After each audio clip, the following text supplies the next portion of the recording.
డబ్బు, అనారోగ్యం, ఉద్యోగం, వ్యాపారం, అప్పులతో బాధపడుతున్నారా? మీకోసమే మేనిఫెస్టింగ్ మిరాకిల్స్ 11 డేస్ ప్రోగ్రామ్.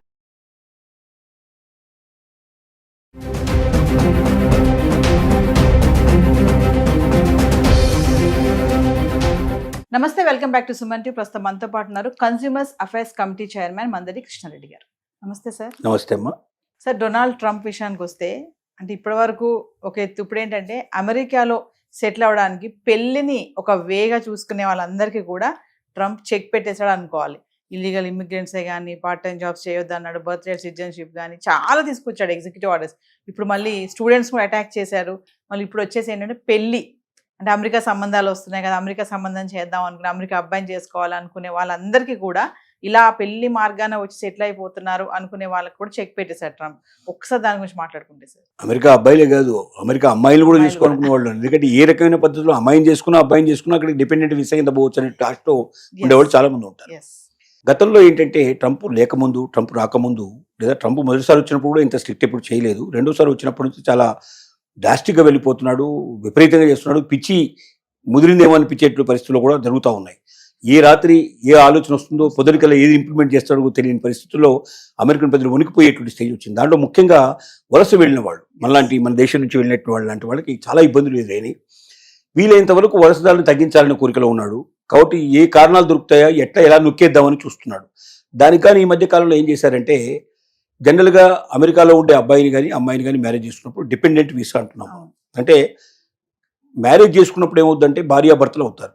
భార్యాభర్తలు అయినప్పుడు భార్య మీద భర్త, భర్త మీద భార్య డిపెండ్ అయ్యే పరిస్థితి ఏర్పడుతుంది. కాబట్టి ఒక్కరు దూరంగా ఉండడం అనేది కరెక్ట్ కాదు. ఏ దేశమైనా దీన్ని ఒప్పుకుంటుంది. అమెరికా కూడా దీన్ని యాక్సెప్ట్ చేసింది. గతంలో విపరీతంగా జరిగాయి.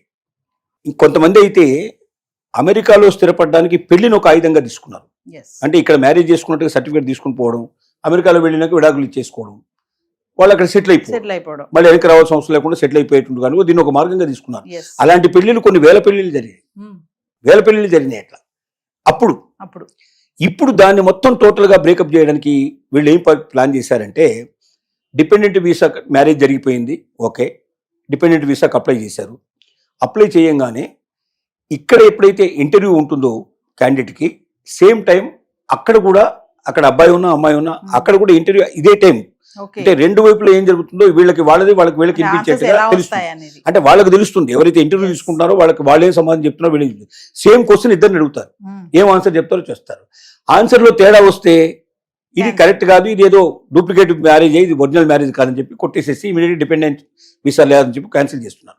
ఒక్కోసారి వాడిది కూడా క్యాన్సిల్ చేసే పరిస్థితులు కూడా కొన్ని తీసుకొస్తున్నారు కొన్ని సందర్భాలు. ఇది ఇప్పుడు భయంకరమైన పరిస్థితి అన్నట్టు. కాబట్టి జాగ్రత్తగా ఉండాలి. మొట్టమొదటి జరుగుతుంది ఇక్కడ ఏంటంటే, మ్యారేజ్ కన్నా ముందో లేకపోతే మ్యారేజ్ తర్వాతనో వెళ్ళి మనం రిజిస్టర్ మ్యారేజ్ చేసుకుంటున్నాం. ఎందుకంటే రిజిస్టర్ మ్యారేజ్ సర్టిఫికేట్ మస్ట్. మామూలుగా నేను మ్యారేజ్ చేసుకున్నాను ఫోటోలు చూపించే సిస్టమ్ అంతా కూడా గతంలో ఉండేది.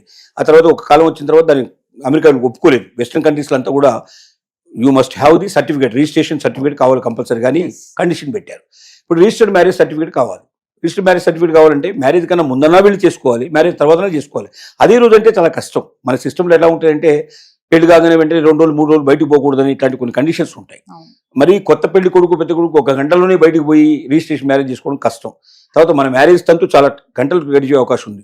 కొన్ని బ్రాహ్మణ్స్ మ్యారేజెస్ అయితే 4-5 గంటలు కనీసం జరుగుతూ ఉంటాయి. అంటే ఒక్కొక్క దాంట్లో ఒక రకమైన పద్ధతులు, ఒక సిస్టమ్స్, కస్టమ్స్ ఉంటాయి మనకు. దాని ప్రకారం మ్యారేజ్ అనేది ఒక డే మొత్తం కంప్లీట్ ప్రాసెస్ నడుస్తుంది మనకు.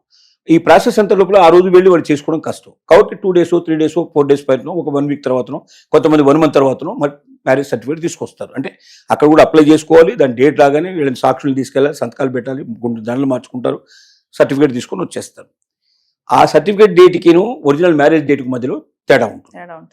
So what is your marriage date అని అడిగాడు అనుకోండి, టక్కున జ్ఞాపకం వచ్చేది అంటే మనం మామూలుగా వేసుకునే మ్యారేజ్ జ్ఞాపకం వస్తుంది. ఎందుకంటే పత్రికలకు పట్టించడం, 1 నెల రోజుల పాటు ప్రాసెస్ అంతా ఈ మంది మార్పుల వ్యవహారం అంతా ఉంటుంది కదా. సో జనరల్గా జ్ఞాపకం ఉండేది సర్టిఫికేట్ డేట్ మనకు. ఎందుకంటే సర్టిఫికేట్ దేనికోసం అంటే అమెరికా పోవడానికి సర్టిఫికేట్ కోసం మనం తెచ్చుకున్నాం. కానీ సహజంగా చెప్పేది అంటే మ్యారేజ్ డేట్ చెప్పేస్తారు. చెప్పంగానే ఏమవుతుందంటే క్యాన్సిల్ చేసే అవకాశాలు ఉన్నాయి. అంటే డిఫరెన్స్ ఉండకూడదు. మనకు ప్రొడ్యూస్ చేసినటువంటి డాక్యుమెంట్స్లో ఉండేటువంటి డేట్స్ కానీ, వ్యవహారం కానీ, మనీ కానీ ఏదైనా సరే వాళ్ళు అడిగిన ఫిగర్కి మధ్యలో డిఫరెన్స్ రాకూడదు. అలాగే హస్బెండ్ ఒకటి వైఫ్ ఒకటి చెప్పినా కూడా క్యాన్సిల్ చేసే అవకాశాలు ఉన్నాయి. అంటే ఒక ప్రమాదంలో పడే పరిస్థితి గతంలో ఉన్నంత సులభంగా ఇప్పుడు లేదు. దీనికి కూడా మనం చాలా ముందు ప్రాక్టీస్ చేయాలి. Yes. అంటే ఇద్దరు ప్రాక్టీస్ చేసుకోవాలి. ఏం అడుగుతారు, మనం డాక్యుమెంట్స్ ఏం పెడుతున్నాం, ఆ డాక్యుమెంట్లో ఫిగర్స్ ఏంటని 1కి 100 సార్లు అనుకోవాలి. మ్యారేజ్ డేట్ ఇది కాదు, రిజిస్ట్రేషన్ సర్టిఫికేట్ డేటే మ్యారేజ్ డేటు, కాబట్టి సర్టిఫికేట్ డేటే జ్ఞాపకం పెట్టుకోవాలి. ఆ రోజున ఎట్లా జరిగింది మ్యారేజ్ అనగానే వాళ్ళు ఇద్దరు వచ్చారు, సాక్షులకు వచ్చారు, మేము ఇక్కడ రిజిస్ట్రేషన్ చేస్తాం, సర్టిఫికేట్ చెప్పాలి. అంతేగాని పెళ్లికి 100 మంది వచ్చారు, బాగా జరిగింది, మంచి భోజనాలు పెట్టాము అని ఇవన్నీ చెప్పాలి. ఎందుకంటే ఆ మ్యారేజ్ మనకు జ్ఞాపకం వస్తుంటుంది.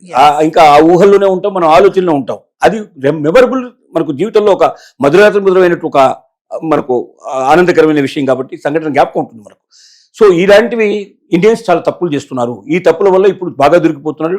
ఒక్క 4,000 వీసాలు సుమారుగా ఈ మధ్య కాలంలోనే డిపెండెంట్ వీసాలు క్యాన్సిల్ అయినట్టుగా తెలుస్తున్నారు. 4,000 అంటే మీరు ఎంత గణనీయమైందో మీరు తెలుసుకోవచ్చు. ఒక సంవత్సరం మొత్తం తీసుకుంటే ఇంకెన్ని అవుతాయో కూడా మనకు తెలియని పరిస్థితి. అంటే ఒకప్పుడు ఏంటంటే మ్యారేజ్ అయ్యిందంటే సహజంగా ప్రాబ్లమ్ ఉండేది కాదు. మ్యారేజ్ సర్టిఫికేట్ ప్రొడ్యూస్ చేసేస్తే ఏదో పేరుకు ఒక 2-3 ప్రశ్నలు అడిగేవాళ్ళు, పంపించేసేవాళ్ళు. అంటే ఇట్స్ డెఫినెట్ గా మ్యారేజ్ అయితే 100% వస్తుంది సర్టిఫికేట్ అని నిర్ణయం. అందుకే ఏంటి, కొంతమంది 3 రోజుల్లో మ్యారేజ్ చేసుకుని వెళ్ళిపోయిన వాళ్ళు ఉన్నారు. 3 days లో మ్యారేజ్ చేసేసుకొని సర్టిఫికేట్ తీసుకొని తర్వాత తను వెళ్ళిపోతాడు, తర్వాత వైఫ్ వచ్చేటట్టుగా ఏర్పాటు చేసుకున్నారు. లేదా అదే రోజున వారం రోజులు, 10 రోజులు, 15 రోజులు దొరికిన వాళ్ళైతే అదే రోజున ఇద్దరు కలిసి వెళ్ళిపోయిన సంఘటనలు కూడా మనకు ఉన్నాయి. విశాఖ అప్లై చేసుకుని వెళ్ళిపోయిన సంఘటనలు ఉన్నాయి. కానీ ఈ రోజున ఆ పరిస్థితి లేదు. ఈ సిచ్యువేషన్ ఒకటి. ఇంకో రెండోది ఏంటంటే, డిపెండెంట్ వీసా వాళ్ళు ఎవరు కూడా వారు జాబ్ చేయడానికి వీల్లేదు.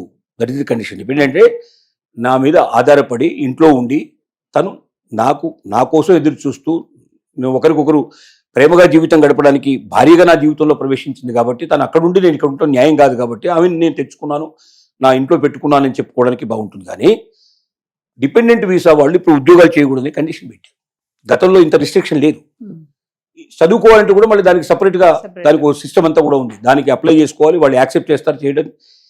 తెలియకుండా, ప్రభుత్వానికి తెలియకుండా ఉద్యోగం చేసినా, లేకపోతే చదువుకున్నా, లేదా ఏదైనా ఇంట్లో చేసే వ్యాపారాలంటూ మొదలుపెట్టినా డిపెండెంట్ వీసా వెంటనే క్యాన్సిల్ అయిపోతుంది. వెంటనే ఫ్లైట్ ఎక్కిచ్చేసి పంపించేస్తారు. ఇలాంటి డేంజర్ ఉంది.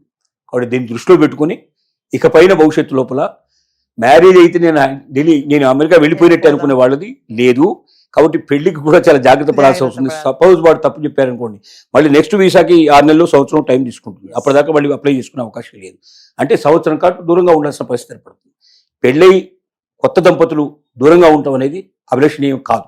ఎందుకంటే ఆ కొత్త రోజులు, ఆ కొత్త మోజుల్లో ఉండేటువంటి ఆనందం, సంతోషం తర్వాత ఉండదు. వాస్తవం చెప్పాలంటే అవే ఎప్పటికీ జ్ఞాపకం ఉండేవి. ఎప్పటికీ అసలు నిజంగా వివాహ బంధాన్ని నడిపించే రోజులు కూడా ఆ బిగినింగ్ డేసే.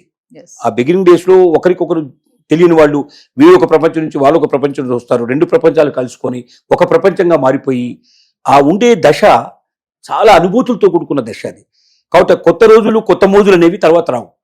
అవి జీవితంలో కురబడితే జీవితం అంతా ఒక రకంగా చప్పగా ఉండే అవకాశం ఉంటుంది.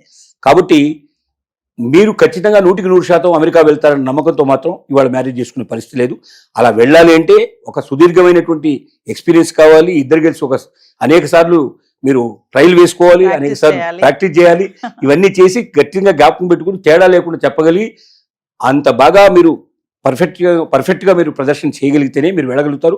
అక్కడికి వెళ్ళిన తర్వాత కూడా డిపెండెంట్ వీసా ఏవైతే రూల్స్ ఉన్నాయో రూల్స్ అన్ని అతిక్రమించకుండా పర్ఫెక్ట్ ఉంటే మీకు జీవితం గడుస్తుంది.